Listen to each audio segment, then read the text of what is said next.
System सीखा था, आज उसका कोड करेंगे हम लोग।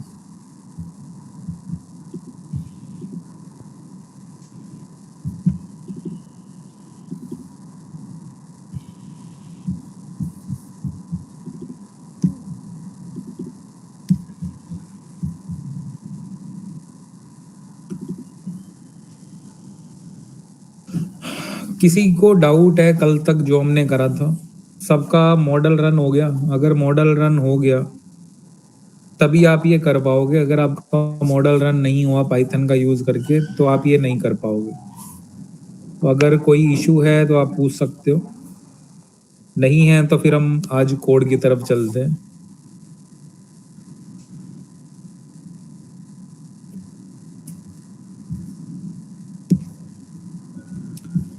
ठीक है, हम अब जो प्रोजेक्ट बनाने वाले हैं ना वो है आपका ऑफलाइन रैग। रैग क्या होता है मैंने कल आपको बता दिया था, रिट्रीवल ऑगमेंटेड जनरेशन। बेसिकली ये कहाँ पे यूज़ किया जाता है, जैसे आपको अपने किसी एमएल मॉडल को, एमएल मॉडल तो मैं नहीं कहूँगा यहाँ पे मैं एलएलएम का नाम लूँगा। एलएलएम जैसे लार्ज लैंग्वेज मॉडल जो हम यूज़ करते हैं, जीपीटी हो गया या ओलामा भी एक छोटा एलएलएम मॉडल है। हम एलएलएम को यूज़ करेंगे, उसको डेटा के ऊपर ट्रेन करेंगे, डेटा आप ही दोगे उसको। हमारा जो एलएलएम है डेटा के ऊपर ट्रेन कैसे होता है ये हमने कल सीख लिया था। सबसे पहले जो भी हम डेटा देते हैं उसमें से टेक्स्ट को एक्सट्रैक्ट करेगा मॉडल।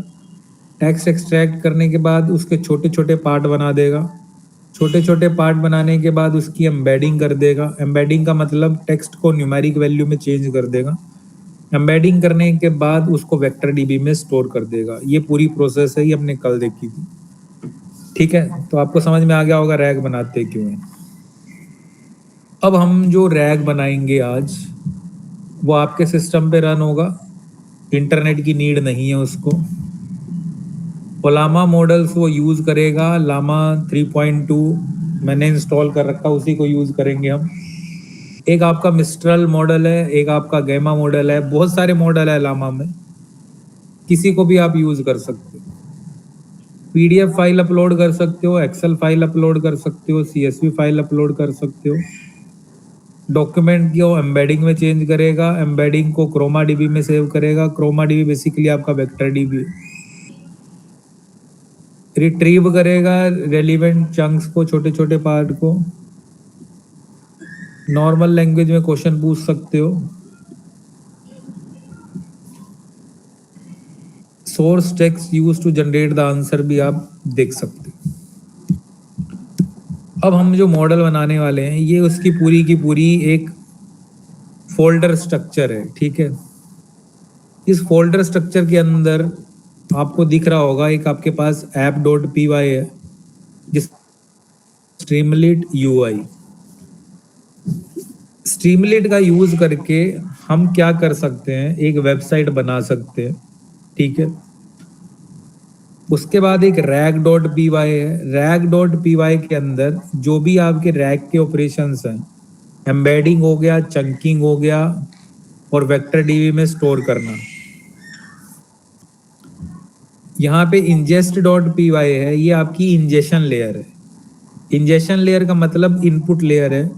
इस फाइल के अंदर आप क्या करोगे, आप इसको पीडीएफ फाइल दे सकते हो, एक्सेल फाइल दे सकते हो, टेक्स्ट फाइल दे सकते हो या फिर सीएसवी फाइल दे सकते हो। एक आपकी config.py है। config.py फाइल जब भी हम कोई बड़ा प्रोजेक्ट बनाते हैं उसके अंदर हम एक कन्फिग्रेशन वाली फाइल रखते हैं। इसके अंदर आपकी इंपॉर्टेंट इंफॉर्मेशन रहेगी, जैसे मॉडल कौन सा यूज कर रहे हो आप लोग, और क्या कहते हैं, अभी मैं दिखाऊंगा config.py। मॉडल कौन सा यूज कर रहे हो, कौन सा वर्जन यूज कर रहे हो मॉडल का, एपीआई कौन सी यूज कर रहे हो, इस तरीके की इंफॉर्मेशन हम इसमें रखते हैं। requirement.txt फाइल है। requirements.txt के अंदर जो भी लाइब्रेरीज आपकी यूज होंगी इस पूरे मॉडल को रन करने के लिए, पूरे प्रोजेक्ट को रन करने के लिए, हम सारी की सारी लाइब्रेरीज requirement.txt में डाल देते हैं। ठीक है, एक आपका अपलोड के नाम से फोल्डर है, एक आपका क्रोमा डीबी के नाम से फोल्डर है, एक आपका यूटिल्स के नाम से फोल्डर है। और एक आपका मॉडल्स के नाम से फोल्डर होगा। यूटिल्स का मतलब है यूटिलिटी, ठीक है। अभी मैं आपको थोड़ा सा आइडिया दूंगा स्ट्रीमलिट का। हम स्ट्रीमलिट के अंदर कैसे स्ट्रीमलिट को यूज करते हैं, कैसे एक बेसिक वेब पेज बना सकते हैं, मैं आपको बना के दिखाऊंगा, ठीक है। उसके बाद फिर हम जो है अपने कोड पे चलते हैं। ये सारी की सारी लाइब्रेरीज आपको चाहिए होंगी इस प्रोजेक्ट को बनाने के लिए। स्ट्रीमलिट वेब पेज बनाने के लिए यूज होता है, अभी बना के दिखा रहा हूं आपको। क्रोमा डीबी, वेक्टर डीबी है, लैंगचेन कुछ नहीं है, लैंगचेन एक लाइब्रेरी है।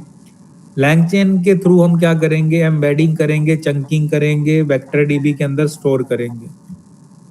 इसके अंदर लैंगचेन कम्युनिटी है, लैंग टेक्स्ट स्प्लिटर्स हैं, लैंगचेन ओलामा है, ये सारे के सारे लैंगचेन का ही पार्ट है। ये बेसिकली क्या करता है कि जब हम रैग बनाते हैं ना, तो रैग बनाने में जितनी भी फैसिलिटीज यूज होती हैं वो सारा लैंगचेन मुझे बता देता है। पाई पीडीएफ, पीडीएफ को रीड करने के लिए pandas, openpyxl, unstructured sentence transformers, fast API. Fast API actually में एपीआई का मतलब होता है एप्लीकेशन प्रोग्राम इंटरफेस। समझ में नहीं आ रहा, ज़्यादा दिमाग नहीं लगाना, बस आपको इतना समझना है कौन सी लाइब्रेरी क्यों यूज़ हो रही है, इससे ज़्यादा अभी आपको कुछ नहीं सोचना। वो जैसे जैसे आप आगे बढ़ोगे बीटेक में आपको समझ आता जाएगा कि ये क्या चीज़ें हैं, ठीक है।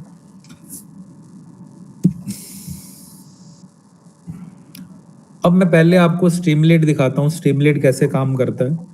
एक बार आपको स्ट्रीमलिट समझ में आ जाएगा, फिर हम इस प्रोजेक्ट के ऊपर चलते हैं।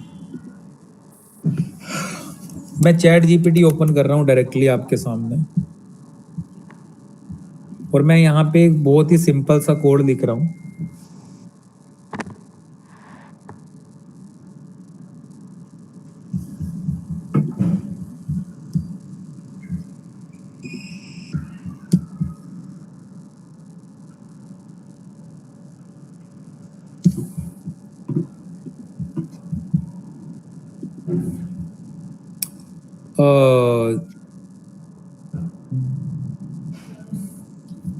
जशन, तुम्हें ही लामा वाला एरर आ रहा था ना, अभी देखते हैं, मैं रिजॉल्व कर दूंगा उसको। वेट करो थोड़ा सा, अभी जो मैं दिखा रहा हूँ पहले वो समझ लो, ठीक है। मैंने आपके सामने जीपीटी खोला है, मैं आपको ये बताने वाला हूँ कि स्ट्रीमलिट कैसे काम करता है। मैं बताने को डायरेक्ट कोड भी बता सकता था, लेकिन हमारे पास इतना टाइम नहीं है कि अगर मैं आपको पूरा कोड कराऊं। तो आपको तरीका बता रहा हूँ कैसे आप कोई भी चीज बना सकते हो स्ट्रीमलिट का यूज करके। तो हम एक बेसिक सा वेब पेज बनाने वाले हैं स्ट्रीमलिट का यूज करके, ठीक है।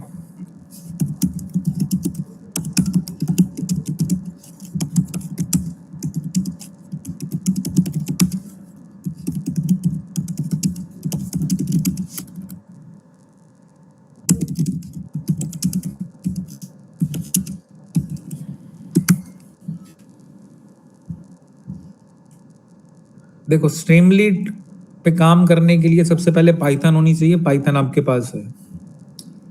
उसके बाद इसने क्या बोला है कि इसने कहा कि स्ट्रीमलिट नाम से एक फोल्डर बना लो, उसके अंदर आपको 3 फाइल्स बनानी है, app.py, requirements.txt और images के नाम से। उसके बाद आपको स्ट्रीमलिट को इंस्टॉल करना है, पिप इंस्टॉल स्ट्रीमलिट लिखोगे, स्ट्रीमलिट इंस्टॉल हो जाएगा। अगर आपके उसमें पाइथन चलता है तो आप डायरेक्टली लिखो पिप इंस्टॉल स्ट्रीमलिट, पाइथन 3 चलता है तो आप लिखो पिप 3 इंस्टॉल स्ट्रीमलिट, ठीक है। उसके बाद जैसे ही आप स्ट्रीमलिट वर्जन लिखोगे तो आपके पास ये आ जाएगा। अब देखो, मैं जैसे जैसे यहाँ पे करा हुआ है वैसे वैसे आपको करके दिखा रहा हूँ।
मैंने स्ट्रीमलीट नाम से एक फोल्डर बना लिया, मैं उसके अंदर एंटर कर रहा हूँ।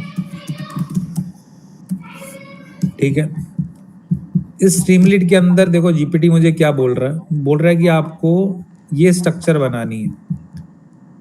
यहाँ से इसलिए करवा रहा हूँ ताकि कल को अगर आप जीपीटी की हेल्प लो तो आपको समझ में आ जाए करना कैसे। स्ट्रीमलीट के अंदर आपको 3 फाइल्स बनानी है। इमेजेस एक फोल्डर है, app.py और requirements.txt, ये 2 फाइल्स मुझे बनानी है।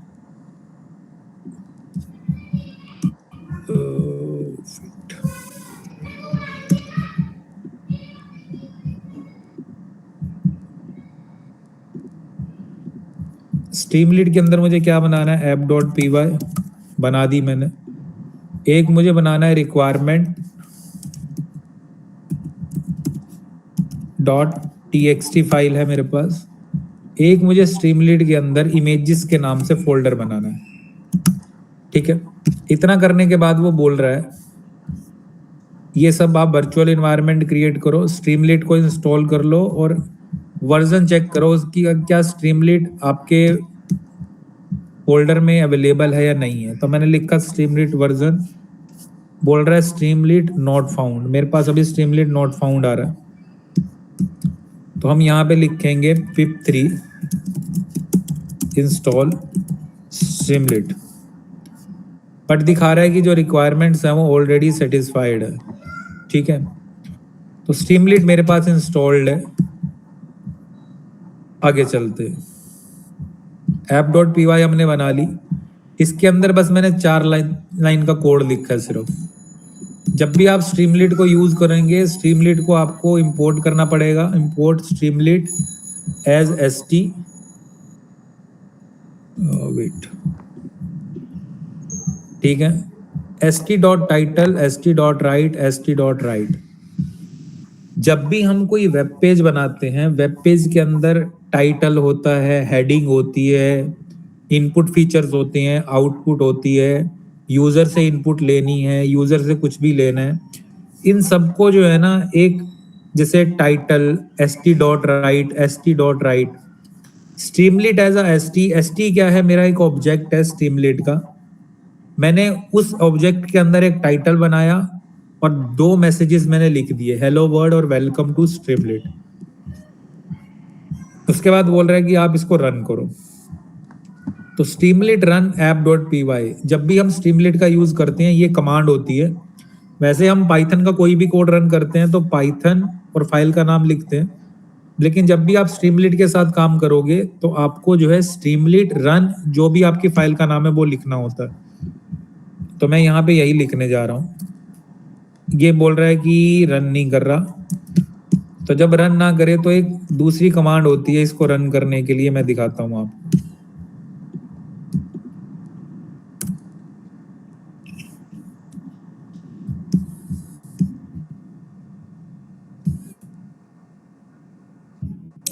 स्ट्रीमलीट -m python 3 -m Streamlit run app.py। यहाँ पे लिखा हुआ है कि कभी कभी स्ट्रीमलीट जो है हमारे पाथ में नहीं होता, तो डायरेक्टली वो रन नहीं करता, आपको जो है पाइथन के साथ लिखना पड़ता है।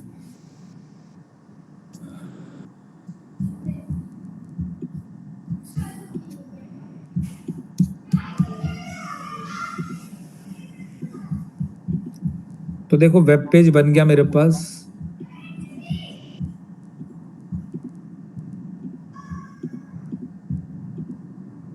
लेकिन ना तो मुझे हेडिंग नजर आ रही है, ना मुझे टाइटल नजर आ रहा है, कुछ भी मुझे नजर नहीं आ रहा। ठीक है, कोई बात नहीं।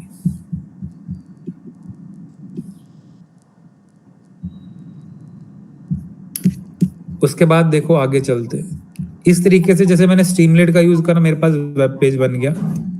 अब देखो नेक्स्ट स्टेप क्या है मेरे पास।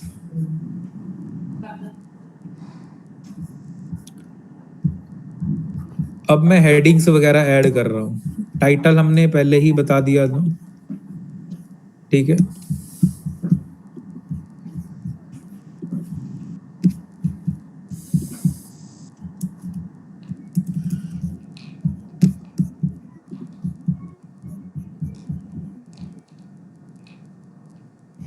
देखो ये मेरा एक वेब पेज बन के तैयार हो गया। अब यहाँ पे आपको कुछ दिख रहा होगा, देखो टाइटल क्या है, पाइथन वेब पेज, हेडर क्या है, वेलकम, सब हेडर क्या है, लर्निंग स्ट्रीमलीड, और st.write this is a paragraph.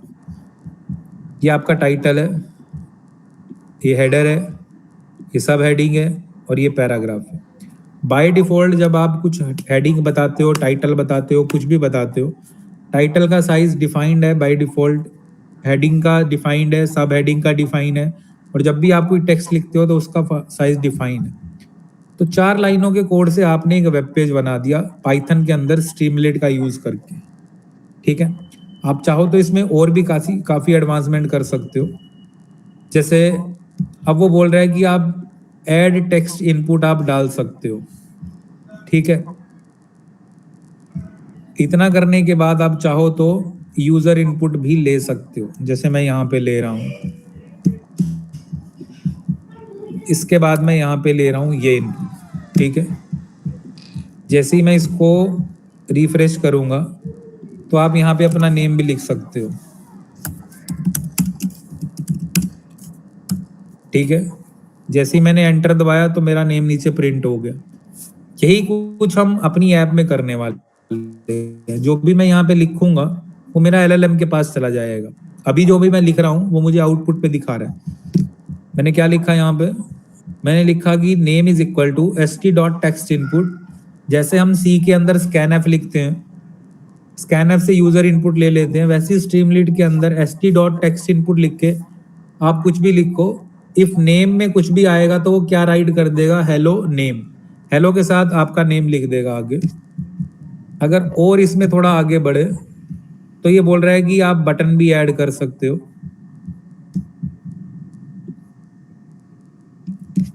आप बटन भी ऐड कर सकते हो इसमें, जैसे मैं इसके नीचे बटन ऐड कर देता हूं।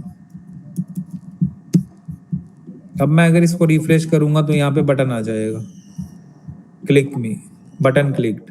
जैसे ही आप क्लिक करोगे तो आपको दिखा देगा बटन क्लिक्ड। तो अभी जो मैंने ऐप बनाई है बस इतना ही लॉजिक आपको पता होना चाहिए, इससे ज्यादा मुझे नीड नहीं है पता होने की, इसलिए मैंने आपको स्ट्रीमलीड बता दिया। स्ट्रीमलीड क्या है, सिंपल उसके अंदर एक वेब ऐप बनाने के लिए पाइथन की लाइब्रेरी है जिसका यूज करके आप एक वेबसाइट बना सकते हो, सिंगल पेज की वेबसाइट बना सकते हो। जो आप चाहोगे वो आपके लिए काम करेगी।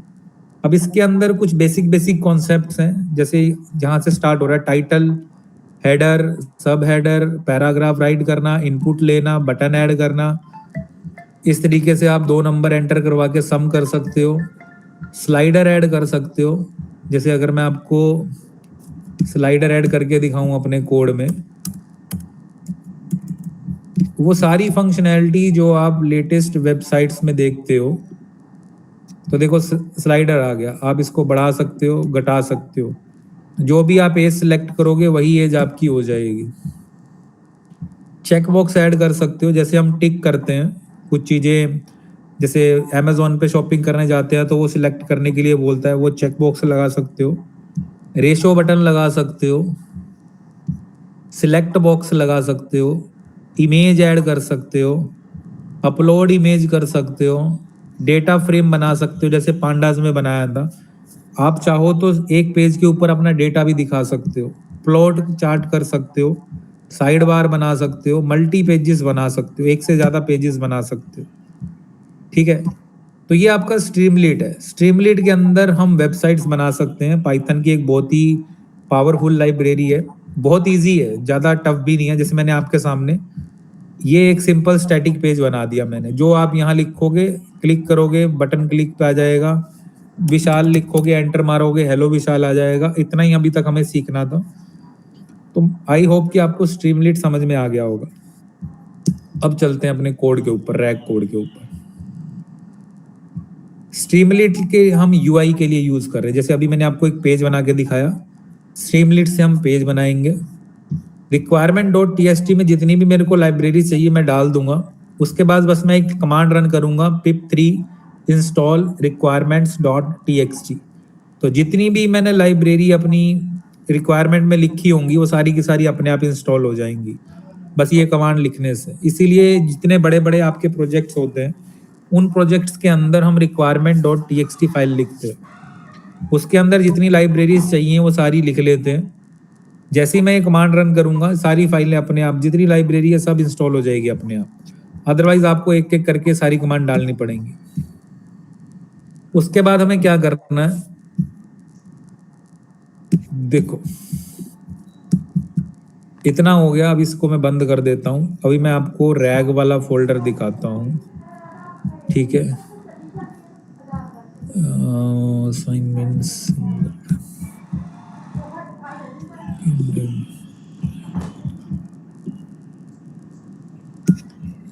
एग्जीक्यूटर्स,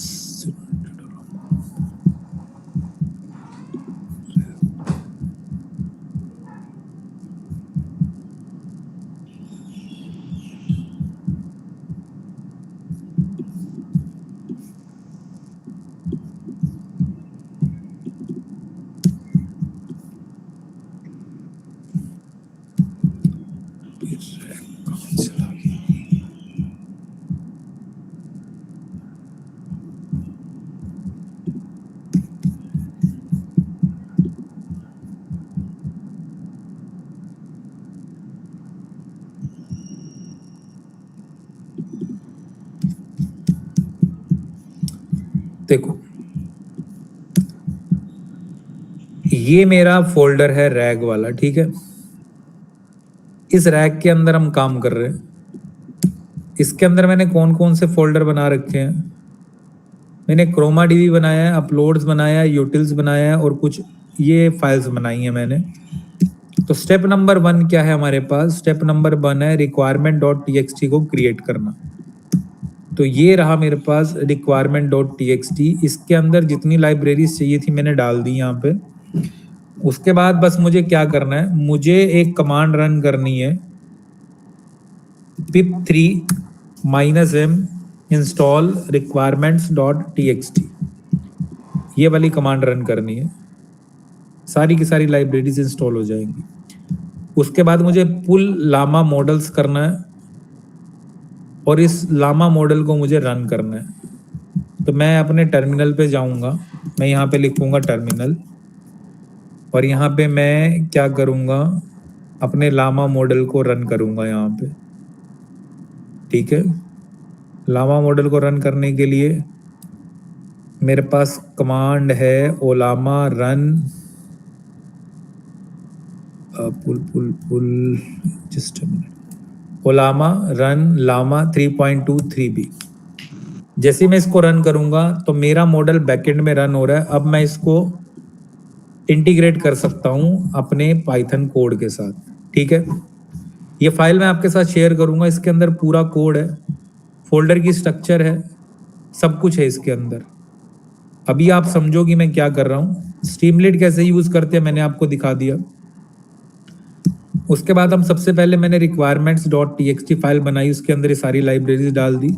ये कमांड रन करी तो सारी लाइब्रेरी मेरी इंस्टॉल हो गई। ओलामा को पुल करा, पुल करने के बाद रन कर दिया बैकएंड के अंदर। अब मुझे क्या बनाना है, config.py फाइल बनानी है, ठीक है। तो मैं config.py फाइल बना रहा हूँ। ये देखो config.py फाइल के अंदर मैंने आपको बताया था कि जो इंपॉर्टेंट इंफॉर्मेशन है वो रहती है। LLM मॉडल आप यूज कौन सा कर रहे हो, लामा 3.23b, यही आप यूज कर रहे हो तो आप यहाँ पे डिफाइन करोगे। यहाँ पे डिफाइन करने के बाद अगर मैं पूरे के पूरे प्रोजेक्ट में कहीं पे भी LLM मॉडल को फेच करना चाहूँ तो मैं कर सकता हूँ config.py से।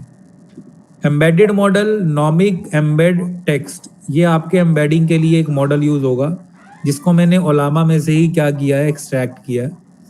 एक हमारे पास क्रोमा डीबी है, ये क्रोमा डीबी है, इसके अंदर हम न्यूमेरिक डेटाबेस डेटा को सेव करेंगे। सबसे पहले मैंने रिक्वायरमेंट डॉट टी बनाई, इसको इंस्टॉल किया, फिर मैंने config.py बनाई। इसके अंदर ये 3 जो इंपॉर्टेंट इंफॉर्मेशन थी मैंने डाल दी, ठीक है। आगे चलते, अब यूटिल्स के अंदर हम 3 तरह का डेटा क्या कर सकते हैं, लोड कर सकते हैं अपने प्रोजेक्ट में। कौन कौन सा डेटा है वो, PDF फाइल है, एक्सेल फाइल है, CSV फाइल है। तो यूटिल्स का मतलब होता है यूटिलिटी। यूटिलिटी मतलब जो जनरल यूज की इंफॉर्मेशन है, डेली यूज की, वो हम यूटिलिटी में डिफाइन करते हैं, इसलिए यूटिल्स लिखा जाता है। जावा करोगे वहां पे भी आपको यूटिल्स मिलेगा। हर लैंग्वेज में यूटिल्स मिलेगा। तो इस तरीके से यूटिल्स को डिफाइन किया जाता है। तो मैंने यूटिल्स नाम से एक फोल्डर बनाया, इसके अंदर एक्सेल, पीडीएफ और टेस्ट स्प्लिटर, ये 3 फाइल है। सबसे पहले आपको पीडीएफ दिखा रहा हूँ। देखो कुछ भी नहीं है, मैंने आपको बताया था लैंगचेन जो एक लाइब्रेरी है वो एक कंप्लीट पैकेज है। वो आपको सारी फैसिलिटी ऑफर करती है कैसे रैग को हम प्रोसेस करते हैं, ठीक है। तो सबसे पहले मैंने आपको बताया था इंजेक्शन लेयर के अंदर या तो आप पीडीएफ अपलोड करोगे या एक्सेल। सीएसवी का ही मैंने इसके अंदर अभी नहीं बना रखा। तो मैंने एक पहली फाइल बनाई जिसका नाम है पीडीएफ लोडर। इसका काम बस क्या है, इसका काम है जो भी मैं पीडीएफ दूंगा उसको लोड कर लेगी ये, बस इसका काम इतना ही है। देखो आपको दिख रहा होगा from LangChain community dot document loader import pi PDF loader. मैंने एक लोड पीडीएफ नाम से फंक्शन डिफाइन करा, उसको बस मुझे पाथ देना है। जो भी उसको पाथ दूंगा वो लोडर के अंदर क्या कर लेगा, लोड कर लेगा उस डॉक्यूमेंट को और डॉक्यूमेंट को रिटर्न कर देगा। बस इस फाइल का इतना ही काम है। एक मैंने बनाई है एक्सेल लोडर, ठीक है। इसका काम क्या है कि जब भी आप कोई एक्सेल फाइल दोगे तो ये फाइल काम करेगी, जब भी आप कोई पीडीएफ दोगे तो ये फाइल काम करेगी, ठीक है। एक्सेल लोडर के अंदर क्या कर रहा हूं मैंने पांडास को इंपोर्ट करा, मैंने लैंगचेन में से डॉक्यूमेंट को इंपोर्ट करा, मैंने एक फंक्शन बनाया लोड एक्सेल के नाम से, उसको भी मैंने पाथ दिया। जो भी आप फाइल को लोड करोगे, अपलोड करोगे, वो किसी पाथ पे जाके स्टोर होगी, वही पाथ मैंने इसको दे दिया। क्या करेगा ये, df is equal to pd dot read excel, उस पाथ से एक्सेल को रीड कर लेगा, डॉक्स डेटा फ्रेम बनाएगा, 4 स्पेसिस rows in df dot iteration row. उस डॉक्स के अंदर जितनी भी रोज हैं एक एक करके सारी रोज को उठाना शुरू करेगा। 4 column in the df dot column, अगर उसके अंदर जितने कॉलम्स हैं उनको उठाना शुरू करेगा। रो कॉलम, हर रो के अंदर जो कॉलम है उसको वैल्यू में डालेगा, अगर नल वैल्यूज है तो उसको हैंडल करेगा यहाँ से। टेक्स्ट डॉट अपेंड, उसमें से टेक्स्ट को बाहर निकालेगा और उसको अपेंड कर देगा डॉक्यूमेंट के अंदर। क्योंकि आपको मैंने बताया कि जो हमारा एलएलएम है वो टेक्स्ट डेटाबेस पे काम करता है, एक्सेल और सीएसवी पे काम नहीं करता।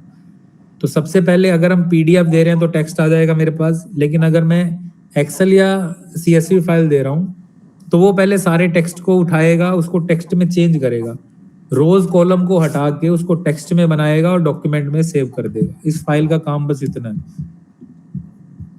ये आपका टेक्स्ट स्प्लिटर है। एक बार आपने पीडीएफ या एक्सेल जो भी दिया उसने उसमें से टेक्स्ट निकाल लिया, फिर उस टेक्स्ट को छोटे छोटे चंकिंग में क्या करेगा, डिवाइड करेगा।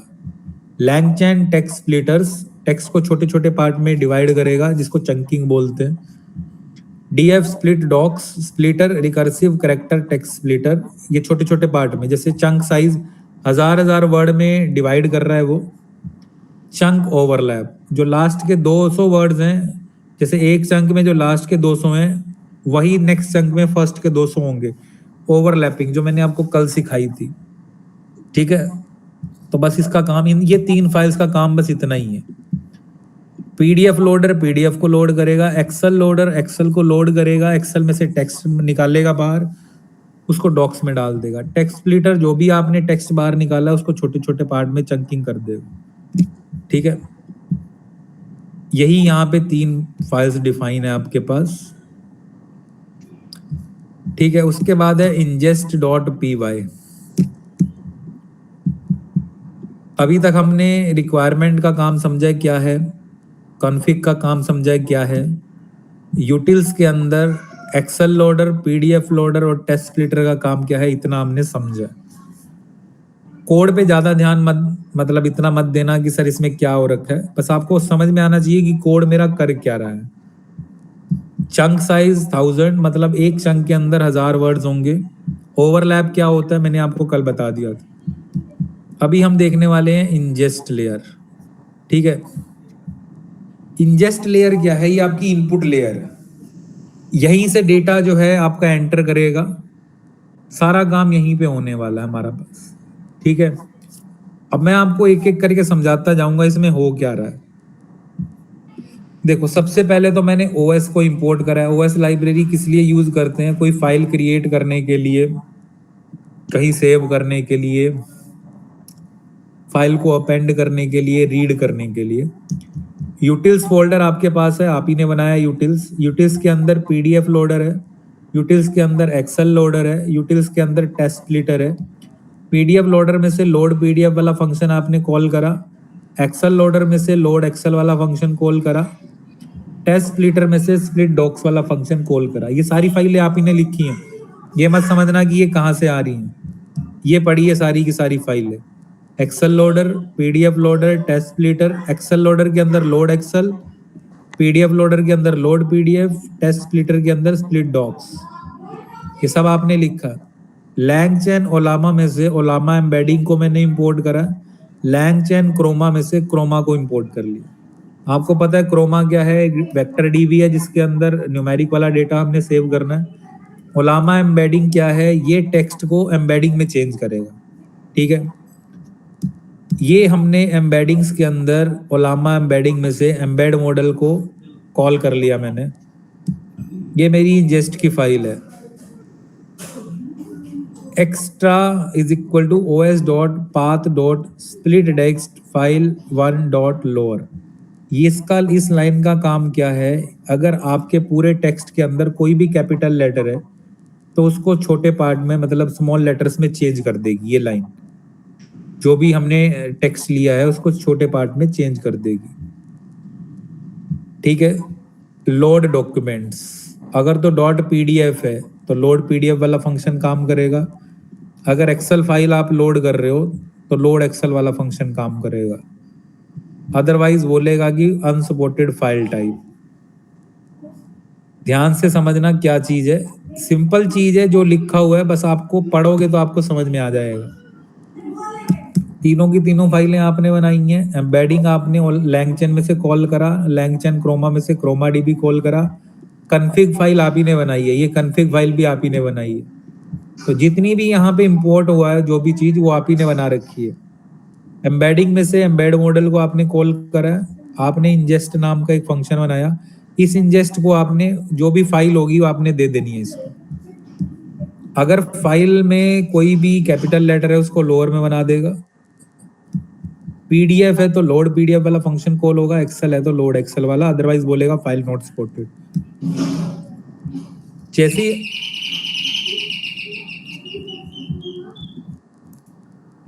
2 मिनट वेट करना है।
तो हम यहाँ पर थे। उसके बाद आपकी जो डॉक्स है वो स्प्लिट डॉक्स होगा। स्प्लिट डॉक्स ये आपने डिफाइन करा, उसके छोटे छोटे चंक्स बन जाएंगे। ठीक है, चंकिंग करने के बाद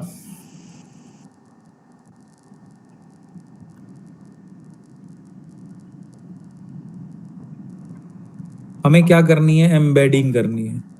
ठीक है, एम्बेडिंग के लिए टेस्ट एम्बेडिंग, अभी हमने एम्बेडिंग फंक्शन को कॉल किया हुआ है, तो ये प्रिंट करेगा test embedding model embeddings dot embed query hello world. Print करेगा जो भी आपने उसको पास किया होगा, उसको एम्बेडिंग में चेंज कर देगा। ये फंक्शन का काम बस इतना ही है। एम्बेडिंग साइज लेंथ वेक्टर, जितने वेक्टर बनाएगा आपको लेंथ बता देगा उसकी। ठीक है, अगर एम्बेडिंग नहीं होगी तो बोल देगा एम्बेडिंग फेल्ड, एरर आपको प्रिंट कर देगा। एम्बेडिंग करने के बाद मुझे क्या करना है कि इसको सेव करना है क्रोमा डीबी के अंदर। तो Chroma DB, DB is equal to Chroma को ओपन करेगा, क्रोमा डीबी को ओपन करेगा, एम्बेडिंग फंक्शन एम्बेडिंग्स जो भी आपने एम्बेडिंग्स में ऊपर डिफाइन करा है इसको कॉल कर लेगा यहाँ से। ठीक है, एम्बेडिंग करने के बाद बैच साइज 25, हम 25 का बैच करके या 50 का बैच करके हम उसको क्रोमा डीबी के अंदर स्टोर करना स्टार्ट कर देंगे। ठीक है, ये हम इसलिए कर रहे हैं कि कभी कभी हमारे पास डेटा सेट छोटा होता है, छोटे डेटा सेट पे एम्बेडिंग काम करती है, क्रोमा डीबी में ये सेव कर देगी। लेकिन जैसे जब जो आपने मतलब मुझे डेटा सेट भेजा था कस्टमर वाला, उसमें 8000 रोज थी, तो जब मैं उस पर काम कर रहा था तो मेरी एम्बेडिंग फेल्ड हो रही थी। एम्बेडिंग फेल्ड होने का मतलब ये था कि डेटा सेट का साइज बड़ा था, एक साथ जब मैं उसको वेक्टर डीबी में डाल रहा था तो मेरे पास एरर आ रहा था। ठीक है, तो मैंने क्या करा, मैंने उसको 25 करके छोटे छोटे बैच में करके वेक्टर डीबी के अंदर मैंने क्या करा, उसको पुटअप करा। यही लिखा हुआ है यहाँ पे, total length is equal to docs for i in range 0 total batch size. 0 से स्टार्ट होगा, जितना आपका टोटल होगा तब तक चलेगा, और बैच साइज से इंक्रीज होता रहेगा, 25 से इंक्रीज होता रहेगा। Batch is equal to docs i colon i plus batch size, मतलब आई आपका 0 और i plus batch size 0 plus 25, वे 25 प्लस 25 50। इस तरीके से छोटे छोटे बैच करके वो डीबी के अंदर क्या करता रहेगा, ऐड डॉक्यूमेंट करता रहेगा बैच को। अगर कोई एक्सेप्शन आ जाती है तो एरर प्रिंट करेगा आपके पास। इस तरीके से इंजेक्शन वाली लेयर में क्या हो रहा है, जो भी आप फाइल को अपलोड करोगे और जो अभी तक आपने ऊपर डिफाइन करा है excel loader, PDF loader, test letter और कॉन्फ़िग के अंदर जो भी आपने डिफाइन करा है, वो सारे ऑपरेशन यहीं पे परफॉर्म होंगे। एम्बेडिंग करने के बाद इंजेक्शन वाली लेयर के अंदर वो सारा का सारा डेटा आपका क्रोमा डीबी में डाल देगा। ठीक है, यहाँ पे जो इंजेक्शन है इसका काम यही है। नेक्स्ट जो आपकी फाइल है वो rag.py है। अब देखते हैं rag.py में क्या हो रहा है। देखो, ये आपका rag.py है। rag.py में से vector stores, Croma dB, ओलामा embedding, ओलामा LLM और कॉन्फ़िग वाली फाइल आप मैंने यहाँ पे दे दी। एम्बेडिंग्स के अंदर जो भी हमने मॉडल पहले यूज करा था मैंने यहाँ पे पास कर दिया। DB is equal to Chroma DB, जो भी हमने डीबी में डेटा डाला था वो मैंने दे दिया। LLM is equal to Ollama model LLM model. ये देखो, एम्बेड मॉडल, क्रोमा डीबी और एलएलएम मॉडल, ये तीनों चीजें आपने कहाँ डिफाइन करी है, कॉन्फ़िग में। एलएलएम ये है, एम्बेड मॉडल ये है और क्रोमा डीबी ये है। इसलिए हम कॉन्फ़िग फाइल बनाते हैं ताकि किसी भी और फाइल के अंदर इसको यूज कर सकें।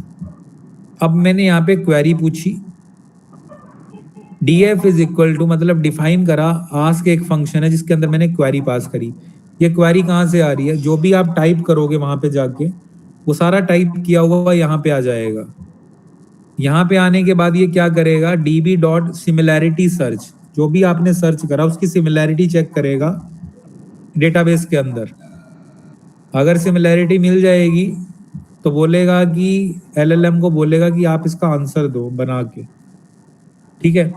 तो रैग क्या कर रहा है, सिर्फ रैग के अंदर एम्बेडिंग है, रैग के अंदर क्रोमा डीबी है, रैग के अंदर मॉडल है। जो भी आप क्वेरी दोगे वो क्वेरी यहाँ पे आएगी, डीबी के अंदर जाएगी, सिमिलैरिटी चेक होगा। सिमिलैरिटी चेक के बाद डी इन डॉक्स कंटेक्स्ट पेज कंटेंट, जहां पे सिमिलैरिटी मिलेगी उसको बाहर निकाल के लाएगा और आपको आंसर देगा। रैग के बाद हमारा जो लास्ट वाला फाइल है वो है आपकी app.py फाइल। बस ये लास्ट फाइल है, उसके बाद हम इसको रन करेंगे।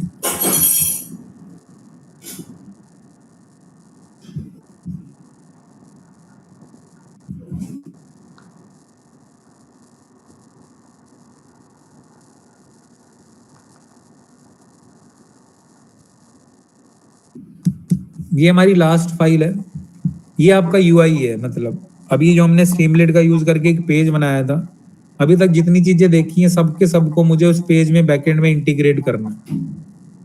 तो इस फाइल के अंदर मैं इन सबको इंटीग्रेट कर रहा हूँ। देखो, स्ट्रीमलीट को इंपोर्ट करा सबसे पहले मैंने, ओएस को इंपोर्ट करा। इंजेक्शन वाली लेयर में जितना भी हमने पहले काम करा था वो सारा इंजेक्शन में डाल दिया था हमने। और रैग में से मैंने आस्क वाला फंक्शन इंपोर्ट करा, क्योंकि आस्क वाले फंक्शन में ही मुझे क्वेरी को क्या करना है, पास करना है। st.title मैंने अपने पेज का टाइटल रखा ऑफलाइन रैग यूजिंग ओलामा। अपलोडेड के अंदर st.file uploader अपलोड पीडीएफ और एक्सेल। फाइल अपलोडर का मतलब है कि ये आपका स्ट्रीमलीट का ही फंक्शन है, इसका यूज करके आप पीडीएफ एक्सेल दोनों में से कोई भी फाइल अपलोड कर सकते हो। अगर तो फाइल अपलोड हुई है तो अपलोडेड डॉट नेम अपलोड्स वाले फंक्शन के अंदर, अपलोड वाले फोल्डर के अंदर जिस नाम से अपलोड किया है उसी नाम से सेव कर देगा। देखो यहाँ पे ये सारी फाइलें मैंने यहाँ पे चढ़ाई हैं, मतलब अपलोड करी हैं, तो जिस नाम से फाइल आई है उसी नाम से सेव कर देगा अपलोड्स के अंदर। os डॉट मेक डायरेक्टरी उसी नाम से एक फाइल बना देगा। Path wb as f dot write uploaded read ingest path. अब देखो,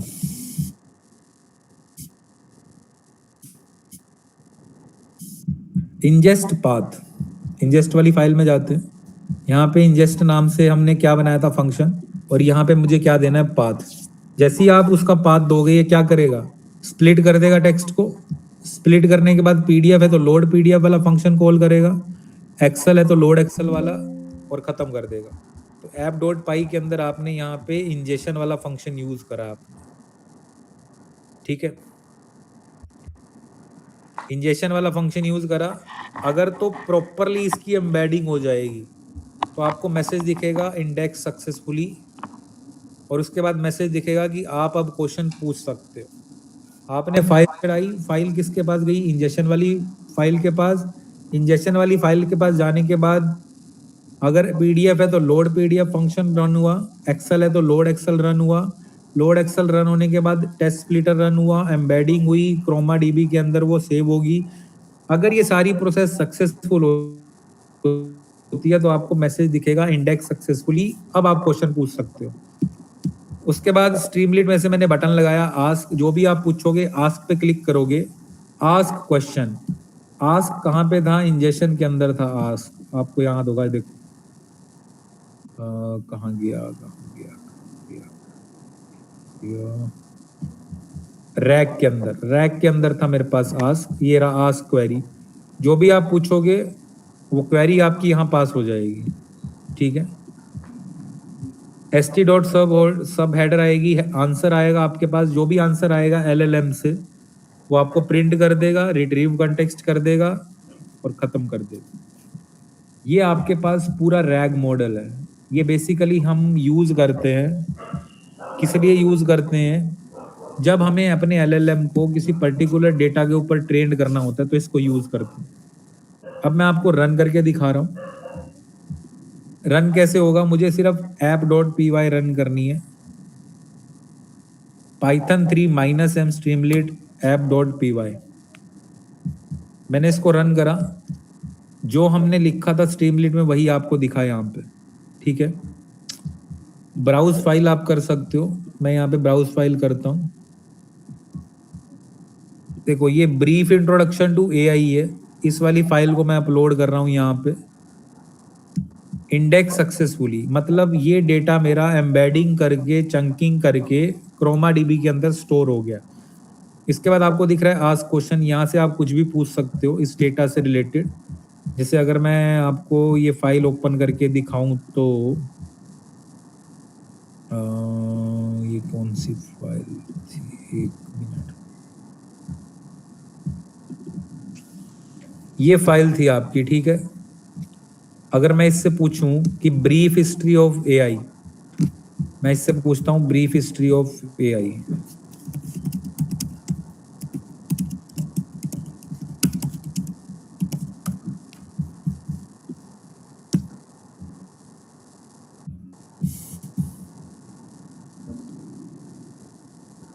मैंने आस्क पे क्लिक करा, उसके बाद आस्क पे क्लिक करने के बाद इसने मुझे कुछ आंसर्स दिए हैं, ठीक है। अब इस आंसर में यहाँ पे लिखा हुआ है 9050, 9060, 9077, 2011, 2015, ठीक है। आप यहाँ पे देखोगे तो आपको ये सारी डेट्स दिख जाएंगी।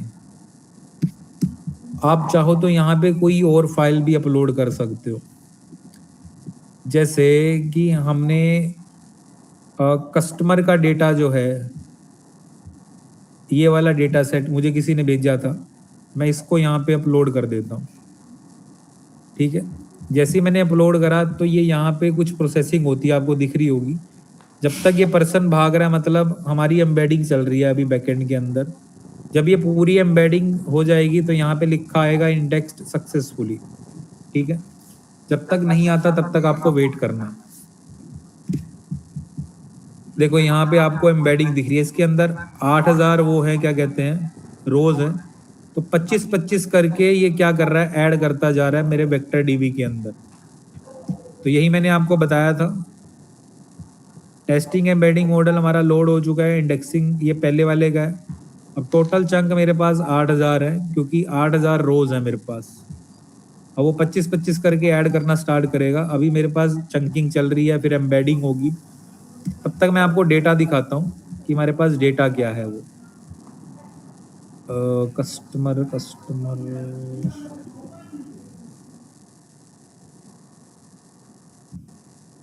ठीक है।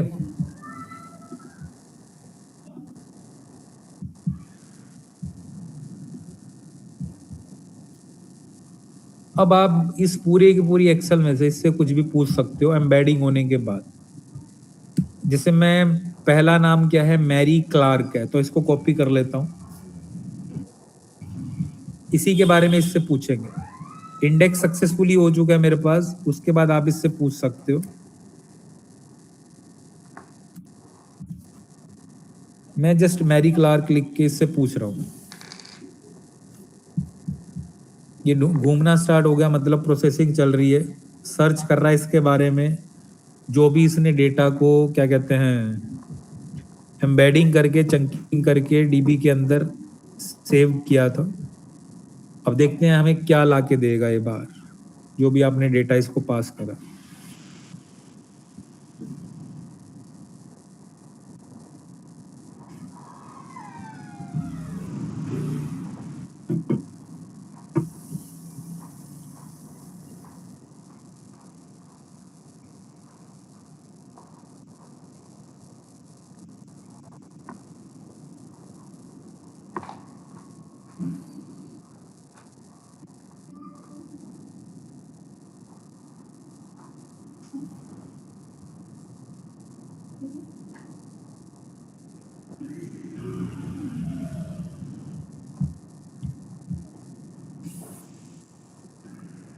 थोड़ा सा टाइम ले रहा है, क्योंकि हमारा जो डेटा सेट है वो थोड़ा बड़ा है, मतलब बड़े डेटा सेट के अंदर थोड़ी सी प्रॉब्लम रहती है, थोड़ा सा टाइम लेगा।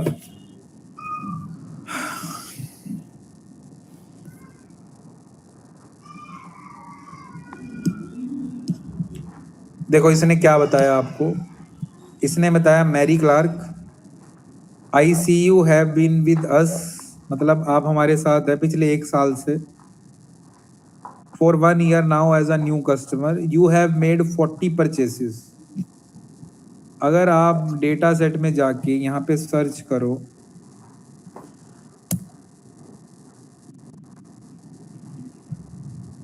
ठीक है,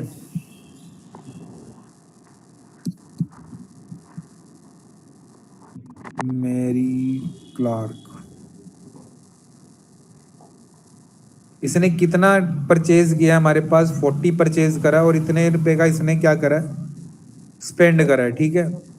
सारा का सारा डेटा जो है इसने मुझे लाके बता दिया, इतने डॉलर इसने स्पेंड करे हैं। We are happy to hear that your experience has been good, but we did notice that your satisfaction score is 3। आप इसमें देखोगे तो डेटा के अंदर इसका सेटिस्फेक्शन स्कोर कितना है, 3 है, ठीक है। आउट ऑफ 5 इसने 3 दिया हुआ मेरे को, और 1 साल से हमारे साथ है। फीडबैक इसने गुड दिया है। तो जो डेटा आपको ढूंढना था यहाँ पे, आपने डायरेक्टली यहाँ पे दिया, रैग ने आपको एक्सेल में से फाइंड आउट करके सारी इंफॉर्मेशन यहाँ पे लाके दे दी।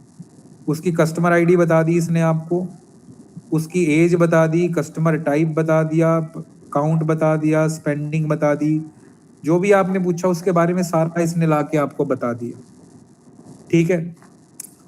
तो रैग का यूज करके आप एमएल मॉडल में यूज कर सकते हो। आप इससे क्वेश्चन पूछ सकते हो अपने डेटा के बारे में, जैसे जो हमने असाइनमेंट करी थी, टास्क करा था, आप इसी से पूछो कि भाई मुझे ये करना है, मुझे कैसे करना होगा, ये आपको सब कुछ ला के बताएगा। ये जो मॉडल है ये आपको सब बताएगा, ठीक है।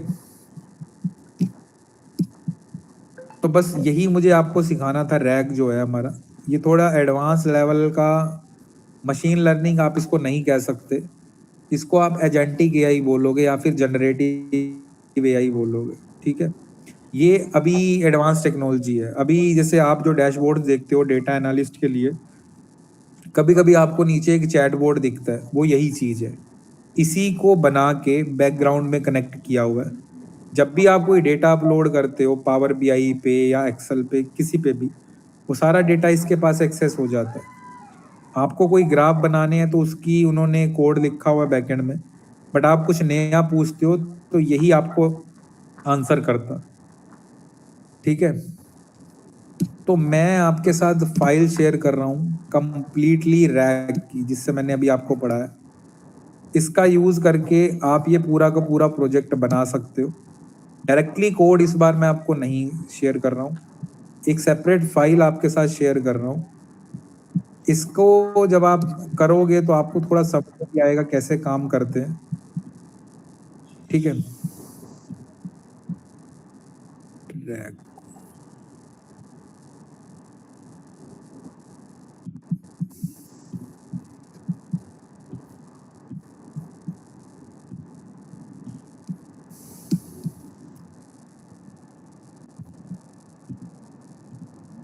जशन ये नंबर तुम्हारा है, 926। Yes sir.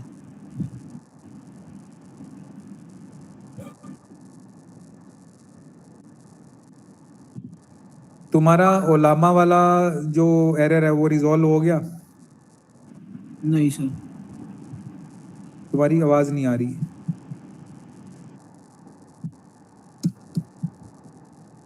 तुम चैट में लिख सकते हो। अगर ओलामा वाला एरर रिजॉल्व नहीं हुआ तो मुझे स्क्रीन शेयर कर दो, मैं बता दूंगा क्या करना है। मैं अपनी स्क्रीन शेयरिंग हटा लेता हूँ, आप मुझे अपनी स्क्रीन शेयर कर दो। जहां तक मुझे लग रहा है तुमने जो मॉडल का नाम है वो गलत डाला है।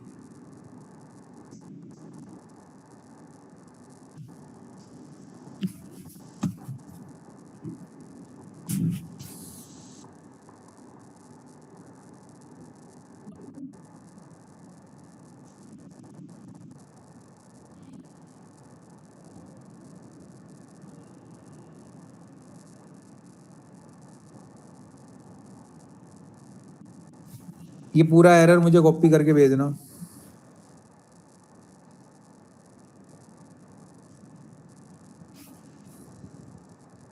चैट में डाल दो, यहीं पे कहीं डाल दो, कहीं डाल दो।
अच्छा, तुम एक काम करो, जो तुम्हारी फाइल का नेम है ना, जो तुमने ओलामा 2.py लिखा है जो भी, उसको तुम क्या करो,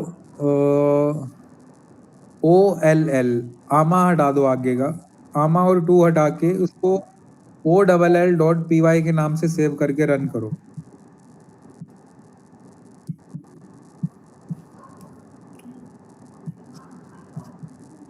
तुम अपनी फाइल को OLL.py के नाम से सेव करो, इससे सेव करके फिर रन करो, चल जाएगा।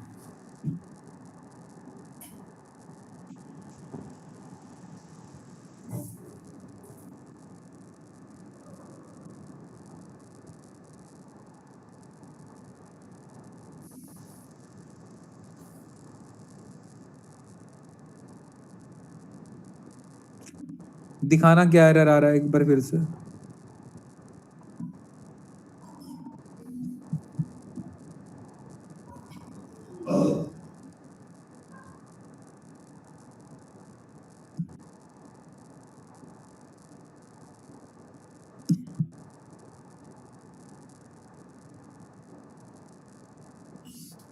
और जो तुमने ओलामा.py सेव करा है ना, उसको OLL1.py कर दो।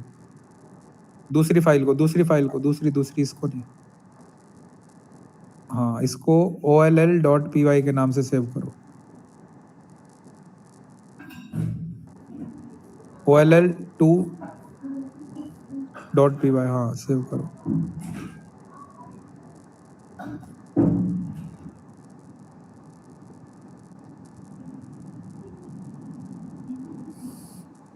रन करो इसको अब।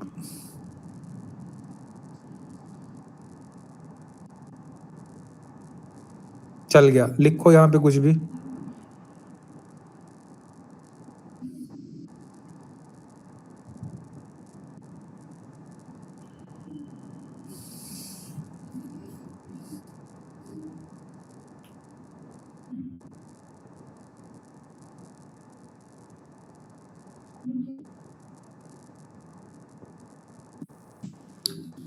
वेट करो, आंसर करेगा तुम्हें, थोड़ा सा डिले रहता है इसमें।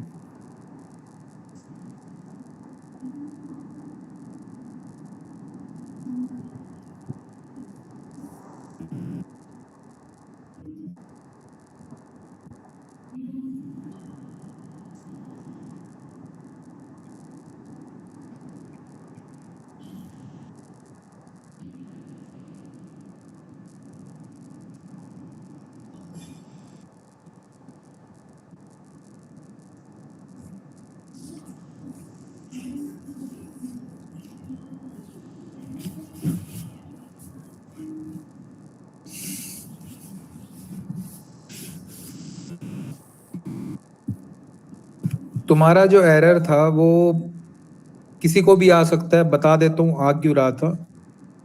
जैसे हम ओलामा का यूज़ कर रहे हैं ना, तो जब हम कंपाइल करने जाते हैं, तो तुम्हें आंसर आ गया, मतलब तुम्हारा कोड चल रहा है। जब हम कंपाइल करने जाते हैं ना, तो कंपाइलर क्या करता है, कंपाइलर ओलामा वाली लाइब्रेरी को ढूंढता है। तो अगर तुमने अपनी फाइल का नाम ओलामा के नाम से सेव करा होगा, तो ओलामा ढूंढने से पहले वो आपकी फाइल के पास पहुंच जाएगा।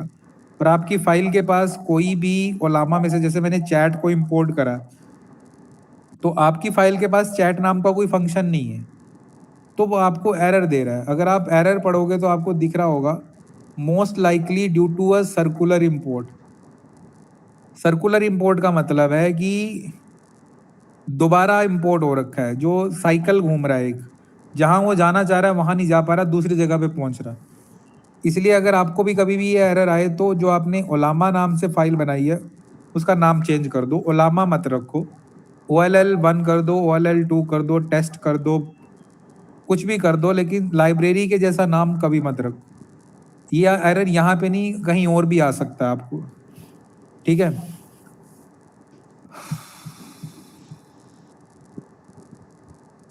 बाकी किसी को कोई डाउट है? वैसे तो नहीं होगा, मुझे लगता नहीं आपने ट्राई करा होगा। तो आज हमारी इंटर्नशिप ख़त्म है, ठीक है। आपके पास मैंने सारे डॉक्यूमेंट ऑलरेडी शेयर कर दिए हैं आपके साथ। एक असाइनमेंट मैं आपको डालूंगा ग्रुप के अंदर करने के लिए, वो आपको विद इन 3 days या 4 days कंप्लीट करके आपको ग्रुप के अंदर ही या तो गूगल ड्राइव का लिंक देना होगा आपको, या फिर आप अपने जो कोड का फोल्डर है उसकी जिप फाइल बना के आप डाल सकते हो। तो वो आपको कंप्लीट करके डालनी होगी। डेडलाइन आप ही डिसाइड करोगे कब तक आपको कंप्लीट करनी है वो, ठीक है। वैसे मैं कल डाल दूंगा, तो मोस्ट प्रॉब्ली मंडे तक आपको वो कंप्लीट करनी होगी। एक आपका एमएल मॉडल से रिलेटेड डालूंगा, एक आपका रैग से रिलेटेड डालूंगा। इंटर्नशिप की रिपोर्ट फाइल कैसे बनाएं? आपको जो मैंने ओलामा इंस्टॉल करवाया है, आप ओलामा से पूछो कि ये काम मैंने किया है, मुझे इसकी रिपोर्ट बना के दे दो। ओलामा आपको पूरी रिपोर्ट बना के दे देगा, ठीक है। इसीलिए मैंने आपको ओलामा करवाया था। ओलामा आपका ऑफलाइन मॉडल है। फिर भी अगर आपको कुछ समझ में नहीं आता, आप मुझे मैसेज कर देना, मैं आपको पूरी की पूरी रिपोर्ट फाइल बना के भेज दूंगा, आप उसका यूज़ कर सकते हो। बट पहले आपको ओलामा का ट्राई करना है रिपोर्ट फाइल बनाने के लिए, ठीक है। अगर कोई डाउट है तो आप पूछ सकते हो। वैसे तो सारे के सारे डॉक्यूमेंट्स मैंने आपके साथ शेयर कर दिए। कोई डाउट नहीं है तो हम वाइंड अप करते हैं। कल आपके पास असाइनमेंट आ जाएगी। असाइनमेंट नंबर 2 होगा वो, मतलब उसके अंदर कुछ पार्ट्स होंगे।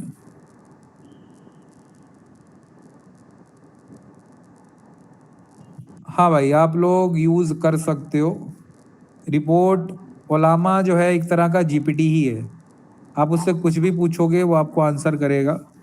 किसी भी कंपनी में सबमिट कर सकते हो, कुछ भी कर सकते हो। अगर आप रैग सिस्टम बताओगे किसी कंपनी में कि आपने बनाया है और आपको बेसिक नॉलेज है कि रैग कैसे बनाते हैं, रैग कैसे काम करता है, तो ये आपके लिए बहुत ही प्लस पॉइंट है। क्योंकि अभी जैसे आप फर्स्ट ईयर में ही होगे, तो इतनी जल्दी बच्चों को ये नहीं आता होता। बट ये तभी आप आंसर कर पाओगे अगर जो मैंने आपको कोड भेजा है उसको समझोगे। मैंने आपको बस कोड की वर्किंग बता दी है, कुछ कमांड्स बता दी हैं बीच में। अच्छे से समझने के लिए आपको टाइम लगेगा, उसको आपको एक एक करके कोड को रीड करना पड़ेगा अच्छे से, तब आपको समझ में आएगा, सर स्ट्रीमलीट ठीक फोल्डर है। से पहले क्या करना है? हाँ जी, अगर आपको कोई प्रॉब्लम आती है तो आप कांटेक्ट कर सकते हो, कोई इशू नहीं है। मेरा नंबर आपके पास है, कोई प्रॉब्लम आती है आप टेक्स्ट कर दो, मैं आपका सोल्यूशन कर दूंगा, ठीक है।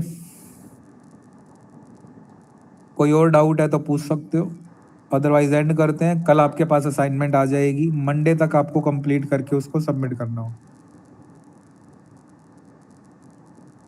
स्ट्रीमलीट फोल्डर से पहले क्या करना है?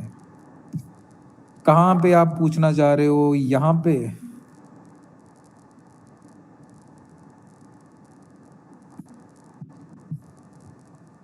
यहाँ से पूछना चाह रहे हो आप, जब हम रैग बना रहे हैं तो स्ट्रीमलीट से पहले क्या करना है, या वैसे पूछना चाह रहे हो कि स्ट्रीमलीट में क्या करना है?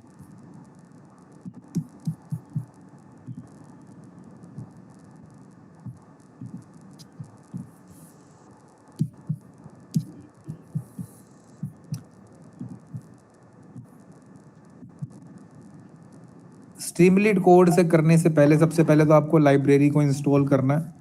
जितनी आपकी लाइब्रेरीज यूज हो रही हैं वो सारी की सारी कमांड्स आपको यहाँ पे गिवन है, जो मैंने फाइल आपके साथ शेयर करी है।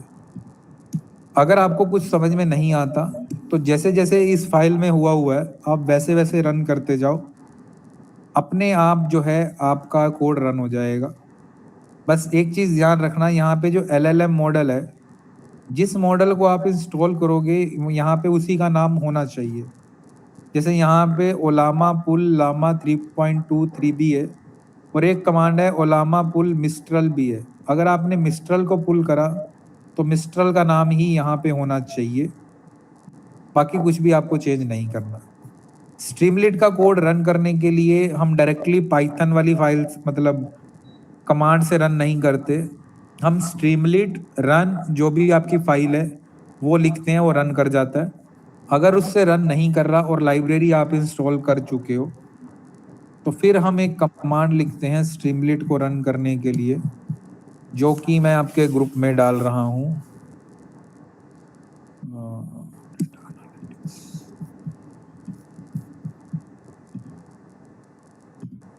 ये कमांड होती है पाइथन 3 -m, फिर हम लिखते हैं स्ट्रीमलिट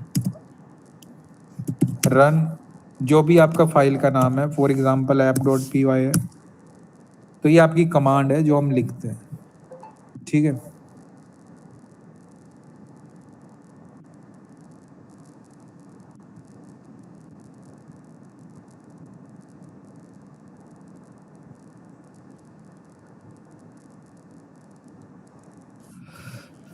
ठीक है। कल की क्लास में मैं आपको ओवरव्यू दे दूंगा कि हमने क्या क्या पढ़ा, कैसे कैसे किया, ताकि आपको थोड़ा आइडिया लग जाए कि पूरी क्लासेस में हमने क्या पढ़ा। कोई इशू नहीं है। कल की क्लास में हम वो ये कमांड आपको तब लिखनी है जब आपको स्ट्रीमलिट का कोई भी कोड जब आपने लिखा है उसको आप जब रन करना चाहते हो। जैसे ये वाली जो मैंने आपको फोल्डर भेजा है, इसके अंदर जो मेन फाइल है वो app.py है। तो app.py से ही बाकी सारी फाइलें कनेक्टेड है बैकएंड में। तो जब आप इसको रन करोगे रैग मॉडल को, तो आपको यही कमांड लिखनी है, python 3 -m app.py। ये देखो मैंने यही लिखी हुई है, python 3 -m streamlit run app.py। ठीक है, तो ये कमांड आपको तब लिखनी है। बाकी कल मैं आपको ओवरव्यू दूंगा तो आपको पता लग जाएगा हमने क्या करा है, कैसे करा है, किस तरीके से करा है। ठीक है, कोई और डाउट है किसी को?